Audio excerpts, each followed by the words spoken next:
ఈరోజు కంఠస్థం చేయవలసిన వాక్యం మత్తయి సువార్త 7వ అధ్యాయము 21వ వచనము. ప్రభువా ప్రభువా అని నన్ను పిలుచు ప్రతివాడును పరలోక రాజ్యంలో ప్రవేశింపడు గాని పరలోకమందున్న నా తండ్రి చిత్త ప్రకారము చేయువాడే ప్రవేశించును.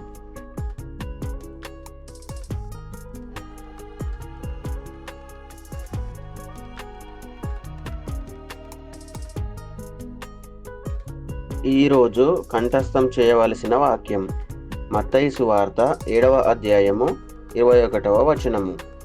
ప్రభువా ప్రభువా అని నన్ను పిలుచు ప్రతివాడును పరలోక రాజ్యంలో ప్రవేశింపడు గాని పరలోకమందున్న నా తండ్రి చిత్త ప్రకారము చేయువాడే ప్రవేశించును.